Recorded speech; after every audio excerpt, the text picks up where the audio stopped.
Aujourd'hui, on va essayer de savoir comment répartir parfaitement ces macronutriments lorsque l'on fait de la musculation. C'est un sujet qui paraît plutôt simple parce qu'on entend tout le temps les mêmes choses et pourtant en réalité, ça l'est peut-être pas tant que ça. Et je peux vous assurer que vous avez plutôt intérêt à ne pas répartir vos macronutriments de la même façon si vous êtes en sèche que si vous êtes en prise de masse. Alors déjà, vous n'êtes pas sans savoir que les calories sont présentes dans les macronutriments puisque 1 g de lipides fait 9 kilocalories, 1 g de glucides 4 et 1 g de protéines 4 également. Mais ce qu'il faut que vous sachiez, c'est que ces calories agissent différemment sur votre corps. Quand un calculateur de calories vous dit vous avez besoin de tant de calories, vous pouvez vous demander ok, mais de quel type de calories ai-je besoin? Des protéines, des glucides, des lipides et dans quelle proportion? Dans tous les cas, vous devez obligatoirement consommer les 3. Et de toute façon, je vais vous dire, ces 3 macronutriments sont présents dans tous les aliments que vous consommez. Dans des quantités plus ou moins importantes, certes, mais ils sont présents dans chacun d'entre eux. Dans l'escalope de dinde, par exemple, vous avez énormément de protéines et un tout petit peu de lipides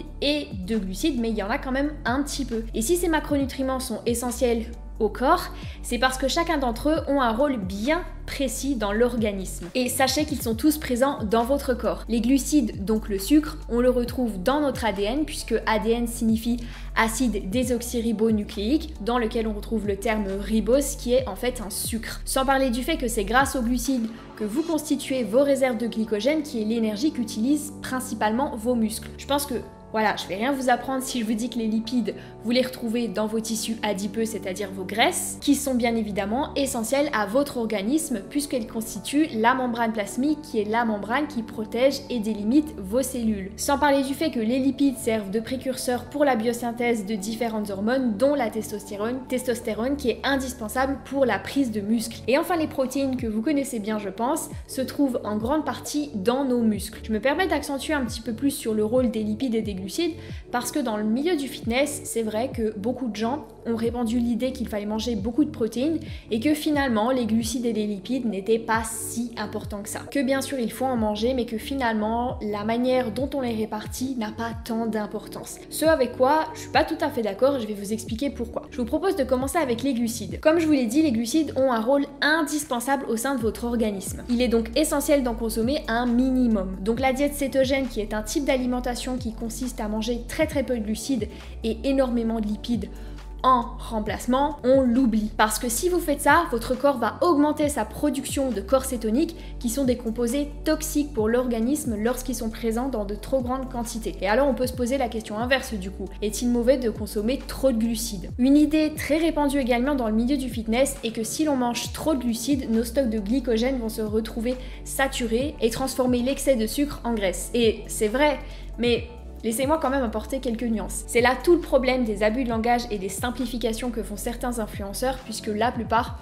ne comprennent même pas le mécanisme qu'il y a derrière cette information qu'ils donnent. Si vous consommez trop de glucides, évidemment qu'ils vont se transformer en graisse, mais quand vous mangez des lipides, à votre avis, vous croyez qu'ils se transforment en quoi? Eh ben oui, en graisse également. Dès que vous mangez du gras, vous stockez du gras, mais sans même que vous n'ayez le temps de vous en apercevoir, déjà parce que c'est ultra minime, mais aussi parce que votre corps va déstocker ce gras tout au long de la journée, puisque c'est sa principale source d'énergie, celle qu'il utilise tout le temps. C'est ce qu'on appelle être dans une filière aérobie. Et ce n'est que lorsque vous déstockez plus de gras que vous en stockez sur plusieurs jours évidemment, que vous pourrez observer une réelle perte de graisse. Par contre, lorsque vous faites un effort intense, le corps utilisera également vos graisses, ainsi qu'un petit peu de glycogène. C'est ce qu'on appelle être dans une filière anaérobie. Mais attention parce que ça veut pas dire que vous allez perdre autant de gras si vous restez allongé dans votre canapé que si vous allez courir 1 heure. Déjà parce qu'en allant courir, votre filière aérobie sera activée au maximum, c'est-à-dire que votre corps utilisera le plus possible des graisses comme source d'énergie, alors que quand vous êtes dans votre canapé, ça n'est pas le cas. Mais aussi parce que si vous n'utilisez pas de glycogène dans la journée, vous allez nécessairement saturer vos stocks et la prochaine fois que vous mangerez des glucides, vous allez prendre du gras. Donc en fait, il faut bien comprendre que le corps est une balance et que tout va s'équilibrer naturellement. Donc si vous avez bien suivi ce que je vous ai dit là, vous comprendrez que vous ne perdrez pas plus de gras avec un régime haut en lipides qu'un régime haut en glucides, et vice versa. Alors comment cela se fait-il que certaines personnes arrivent à perdre plus de gras lorsqu'elles répartissent différemment leurs macronutriments pour un même total calorique? Peut-être qu'il y a d'autres paramètres à prendre en compte qui indirectement viennent contrebalancer ça, et c'est ce que nous allons voir juste après. On entend très souvent qu'il faudrait consommer 1 g de lipides par kilo de poids de corps, donc Imaginons que je fasse 50 kg, je devrais en consommer 50 grammes. C'est pas toujours vrai. Et pour vous le démontrer, je vais vous présenter l'exemple d'Anna. Anna qui est en léger surpoids puisqu'elle fait actuellement 80 kg pour 1m65. Anna est une personne très sédentaire puisqu'elle fait uniquement du télétravail et aucun sport. Ce qui veut dire qu'elle a des besoins caloriques peu élevés.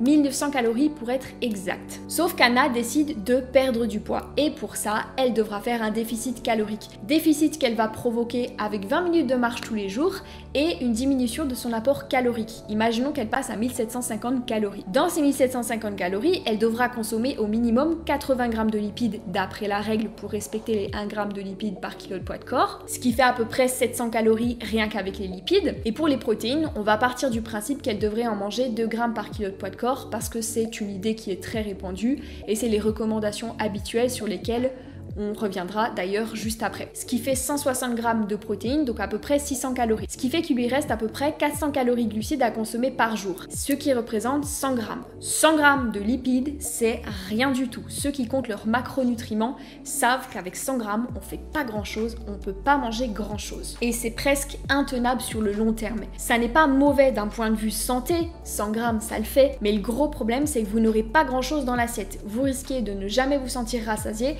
et donc d'abandonner très vite cette perte de poids. Parce que forcément, les lipides sont beaucoup plus caloriques. Donc en termes de volume alimentaire, on sera vraiment très faible.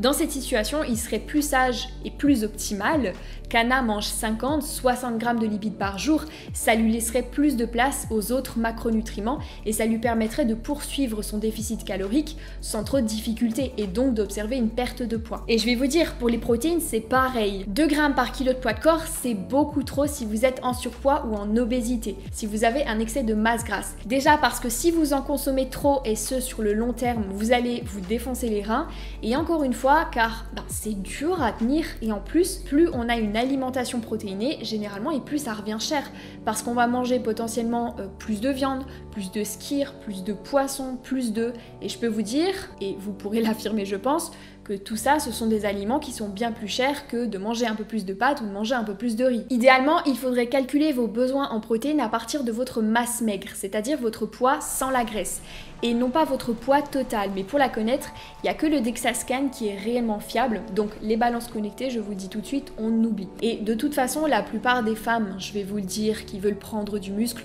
doivent consommer à peu près 100 grammes de protéines. Généralement, c'est des valeurs qui varient quand même assez peu. Évidemment, il y a quand même quelques exceptions. Par exemple, si vous faites 1m70, 80 et que vous êtes bien musclé, 100 grammes ne suffiront probablement pas puisque ça signifie que vous avez une masse maigre assez importante. Et à l'inverse, si vous faites 1m45 et que vous êtes très peu musclé, vous devrez en manger forcément moins que 100 grammes. Et de toute façon, je vais vous dire que vous mangiez 100 grammes ou 110 grammes de protéines par jour, ça va rien changer. D'ailleurs, les dernières études ont démontré que 1,7 g de protéines par kilo de poids de corps suffisait amplement pour prendre du muscle et que ça ne servait strictement à rien d'aller au-delà, vous ne prendrez pas plus de muscle. Par contre, là où il peut être intéressant de manger 2 grammes de protéines par kilo de poids de corps, voire un peu plus, c'est si vous êtes en déficit calorique. Déjà parce qu'elles sont beaucoup plus rassasiantes que les glucides et les lipides, mais aussi parce que vous serez sûr que vous n'en manquerez pas. En déficit, il vaut mieux, je pense, consommer un petit peu trop de lipides que pas assez, étant donné que le corps est déjà dans une situation délicate où il peut puiser une partie de son énergie manquante dans les muscles. Et d'ailleurs, c'est ce qu'on appelle la néoglucogénèse. Mais il faut bien comprendre que le rôle principal des protéines est la régénération de vos tissus, de vos muscles, de votre peau, de vos ongles, etc.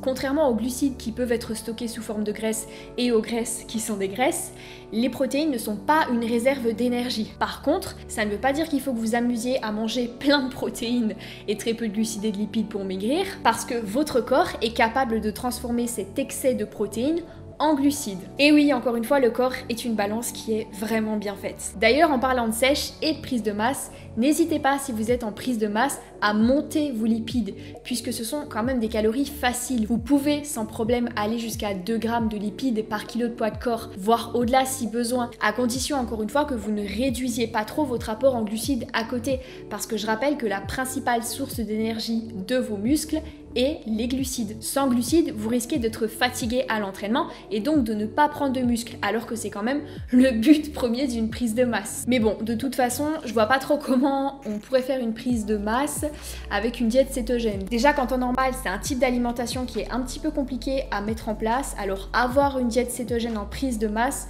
je pense que vous risquez d'être assez vite écœuré de la nourriture en mangeant autant de gras. Et d'ailleurs, en mettant de côté l'impact de la diète cétogène sur la santé qu'on a vu tout à l'heure, l'autre problème, c'est que c'est un type d'alimentation qui risque de rendre votre déficit calorique compliqué si vous souhaitez perdre du poids. En effet, le manque de glucides risque très probablement de vous fatiguer. Et qui dit plus de mollesse dans la journée dit forcément dépenses de calories moins importantes. Sachez également que vous consommez plus de calories pendant la digestion des glucides que pendant celle des lipides, puisque celle des lipides correspond à 5% environ et celle des glucides 20%. Au vu de tous ces facteurs, personnellement, j'aurais plutôt tendance à pencher pour une diète haute en glucides lors d'un déficit calorique. Mais j'insiste sur le personnellement, parce que un des paramètres qui peut tout changer, c'est vos préférences. Certaines personnes n'aiment pas se sentir lourdes, donc elles vont préférer manger moins de glucides et privilégier les lipides, vu qu'ils remplissent moins l'estomac. D'autres ne peuvent pas se passer de lipides parce qu'elles adorent ça. Et ce qui compte le plus là-dedans, c'est que vous trouviez la méthode qui vous convienne. Mais attention, la méthode également qui vous permet d'atteindre vos objectifs en respectant toutes ces règles à propos des macronutriments que l'on vient de voir. De ce fait, il y a des corps qui réagiront beaucoup mieux avec des diètes un peu plus hautes en lipides, d'autres avec des diètes un peu plus hautes en glucides, et ça, à moins de le tester, vous pouvez pas vraiment le savoir. Donc si vous êtes en déficit calorique, ce que je peux vous conseiller, c'est de tester un régime haut en glucides sur 2 semaines, avec un régime haut en lipides sur 2 semaines, mais avec le même total calorique, bien évidemment. Donc peu importe finalement si vous êtes à 1 g de lipides par kilo de poids de corps ou bien 2, en vrai on s'en fiche. Par contre, ce qui a de l'importance, c'est la qualité des lipides que vous consommez. Je pense que je vous apprends rien si je vous dis que ceux du beurre ne sont pas aussi intéressants que ceux de l'huile d'olive, mais ça du coup c'est pas le sujet de la vidéo, mais peut-être d'une autre. N'hésitez pas à me dire dans les commentaires comment est-ce que vous répartissez vos macronutriments, parce que ça m'intéresse beaucoup, et je vous dis à très vite dans la prochaine vidéo. Ciao.